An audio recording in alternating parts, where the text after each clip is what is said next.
আজকে বানিয়েছি আমের জিলিপি। তো দেখুন, খুব সহজেই মাত্র 10 মিনিটের মধ্যেই কিন্তু এই রেসিপিটি তৈরি করে নেওয়া যায়। একদম আলাদা একটা রেসিপি, ভীষণই মুচমুচে হয়, রসালো হয়। দেখে আশা করি বুঝতে পেরেছেন কতটা লোভনীয়ভাবে তৈরি হয়েছে এটা। তো আমার রেসিপিটি দেখুন। আমি আজকে রেসিপি নিয়ে সেভাবে কিছু বলবো না, আমি সব কিছু লিখে দিয়েছি। তো আপনারা ভিডিওটি দেখলে সব কিছু বুঝতে পারবেন। তো এই জিলিপি খেতে খেতে বা বানাতে বানাতে আমার একটা ঘটনা মনে পড়েছে, তো ভাবলাম ওটাই আপনাদের সাথে শেয়ার করি। আশা করি আপনাদের ভালো লাগবে। পুরো ভিডিওটি প্রথম থেকে শেষ পর্যন্ত দেখবেন। যদি ভালো লাগে সেটা কমেন্টে জানাবেন। তাহলে চলুন ভিডিওটি শুরু করে দিই। তো সবার প্রথমে নমস্কার, কেমন আছেন সবাই? আশা করি ভালো আছেন। শুভ্র শান্তি ফ্লগে আপনাদের সবাইকে স্বাগত জানাই। আমি শান্তি। ঘটনাটি ঘটেছিল যখন আমরা খুব ছোট ছিলাম।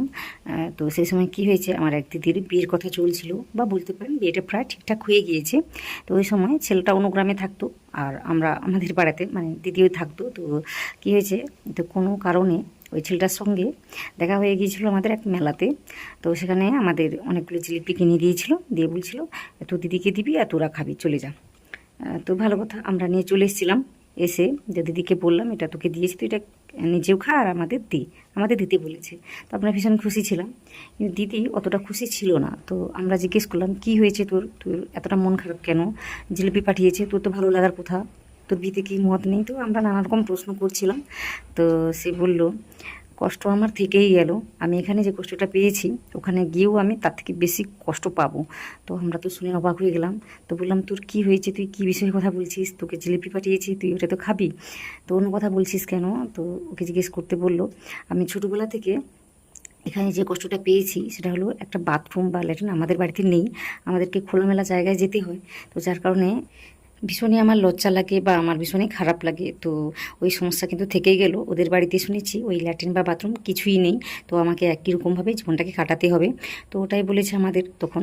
তো আমরা শুনে অবাক হয়ে গিয়েছি যে এটা কী এমন সমস্যা, আমরাও তো যাই, আমাদের তো সেভাবে কিছু মনে হয় না, কারণ আমরা তখন ছোট ছিলাম, আমরা তখন বুঝিনি কথার কী বলতে চাইছে। তো দিদির কিন্তু মনটা বেশ খারাপ ছিল। তো আমরা ও কোথায় না গুরুত্ব দিয়ে আমরা খেয়েই চলেছি, কিন্তু দিদির মনটা খুবই খারাপ ছিল। তো পরের দিন আবার ওই ছেলেটার সঙ্গে আমাদের দেখা হয়ে গিয়েছিল। তো আমাদের জিজ্ঞেস করছিল কেমন লেগেছে, ও কি ভালো বলেছে?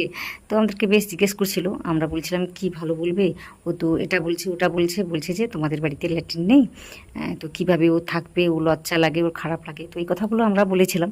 তখন দেখলাম যে ওই দাদাটার বেশ মনটা খারাপ হয়ে গিয়েছিল। তো ওটা দেখে আমাদেরও ভীষণ খারাপ লাগছিল। তারপর একটুক্ষণ পরে আপনাদের ডেকে বললো যে ওকে চিন্তা করতে না বল, ওই 10 দিনের মধ্যেই কিন্তু আমি একটা ল্যাট্রিনের ব্যবস্থা করে দেবো, সে যেভাবেই হোক মোটামুটি ওকে চিন্তা করতে না বল, আমি ঠিক ব্যবস্থা করে দেবো। তো ওটা শুনে আমরা আবার দিদিকে গিয়ে বললাম যে দাদা এটা বলেছে, তো 10 দিনের মধ্যেই কিন্তু একটা ল্যাট্রিন তৈরি করে দেবে। তো এটা শুনে দিদি যে কী আনন্দ পেয়েছিল সেটা আমি বলে বোঝাতে পারবো না। তখন কিন্তু আমাদের মধ্যে ওই জিনিসটা আসেই নেই যে দিদি কিসের জন্য এত আনন্দ পাচ্ছে বা কী। ও শুধু বলছিল আমার টাকা পয়সা না থাকলেও চলবে, শুধুমাত্র যেন একটা ল্যাট্রিন থাকে। তো এই কথাটাই শুধুমাত্র আমাদের বলছিল। তো ওটা ওই যে কী বলে আমার বড় মা বা ওই দিদির মা শুনতে পেয়ে গিয়েছিলো। তো ওটা শুনে তাকে তো ভীষণই বকাবকি করছিল, বলছিল তুই এটা কিভাবে বললি, তুই যদি কিছু মনে করতো, যদি বিয়েটা ভেঙে যায়, তুই জানিস তারা 200 জনকে খাওয়াবে, তো এই খরচাটা হবে, তো তারপরেও তুই যদি এই কথা বলিস তখন তাদের কতটা খরচা হবে, তুই কোনো বুদ্ধি করে কথা বলতে জানিস না। তো তাকে খুব বকাবকি করছিল। তো দিদি বলছিল কাউকে খাওয়াতে হবে না, শুধুমাত্র একটা ল্যাট্রিন হলেই হবে, আমি টাকা পয়সা কিছুই চাই না, শুধুমাত্র একটা ল্যাট্রিন চাই। তো আমরাও শুনে অবাক হয়ে গিয়েছিলাম, কী ব্যাপার এত কিছু কথা বা এইভাবে বলছে কেন। আমরা তো তখন ছোট, তো লজ্জা বা এইসব জিনিসগুলো কিন্তু আমাদের মধ্যে তখন আসেনি। তো এই কথার গুরুত্বটা তখনই বুঝেছি যখন আমরা একটু বড় হয়েছি, মোটামুটি একটু বড় হয়েছি।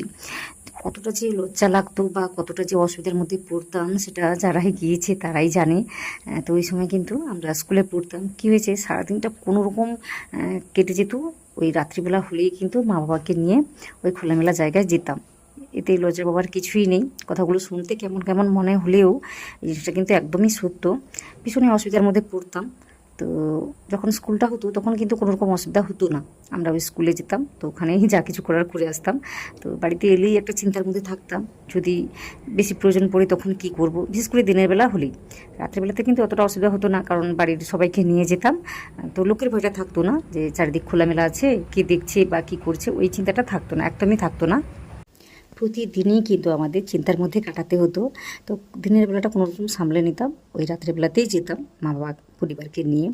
তো দেখুন, অনেকে বলে না ছোটোবেলার দিনগুলোকে ফিরে পেতে চাই, আমিও চাই, সব কিছুই ভালো লাগে, শুধুমাত্র ওই জিনিসটা যেন না ফিরে আসে।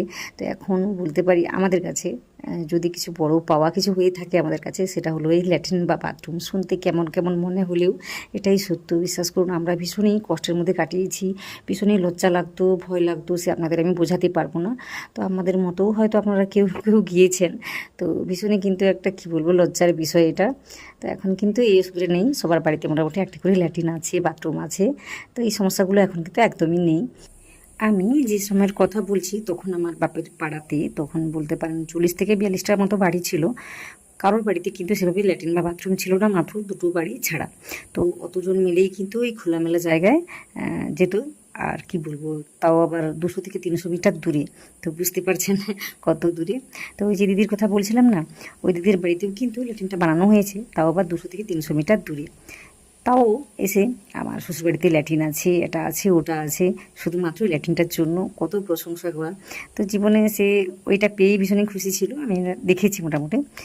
তো দেখুন, একটা মেয়েদের কাছে কিন্তু ল্যাট্রিন বা বাথরুম ভীষণই একটা কী বলবো বড় পাওয়া, আমাদের কাছে বিশেষ করে। তখন যে অসুবিধার মধ্যে আমরা পড়েছিলাম সেটার সঙ্গে তুলনা করতে গেলে কিন্তু আমাদের কাছে এটা বড় পাওয়া বলতে পারেন। তো ভীষণই কষ্টের মধ্যে কেটেছে তাই বলছি। আপনারা হয়তো ভাবছেন কত সুন্দর একটা রেসিপি দেখাচ্ছে, সাথে একটা এমনই ঘটনা শোনাচ্ছে। তো দেখুন, এই ঘটনাটি শুনতে কেমন কেমন মনে হলেও ভীষণই সত্য একটি ঘটনা।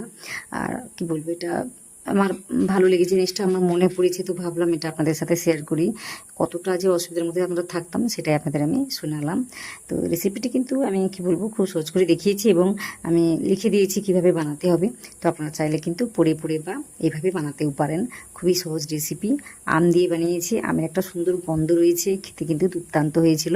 তো রেসিপিটি একদম মন দিয়ে দেখবেন, আশা করি আপনাদের ভালো লাগবে। আর আজকের এই ঘটনাটি কেমন লাগলো সেটাও কিন্তু কমেন্ট করে জানাবেন। তো দেখুন, আমি প্রথমে বানিয়েছি, এগুলো শেপগুলো কিন্তু সেভাবে ভালো হয়নি, তো আমি চেষ্টা করেছি মোটামুটি বানানোর। তো এরপরে শেপগুলো কিন্তু খুব সুন্দরভাবে আমি বানিয়েছি। তো দেখুন কি হয়েছে, এগুলোকে দিয়ে না মাত্র 10 সেকেন্ড রেখে দিলেই কিন্তু সুন্দরভাবে রসটাকে টেনে নিচ্ছে, আমি এটা দেখেছি। আমি যখন এর আগে জিলিপি বানিয়েছিলাম তখন কিন্তু একটু সময় নিয়েছিল, এইগুলো কিন্তু বেশি একটা সময় নিচ্ছে না, খুব তাড়াতাড়ি এটা হয়ে যাচ্ছে, রসটাকে টেনে নিচ্ছে। তাই আমি 10 সেকেন্ডের মধ্যেই তুলে নিচ্ছি।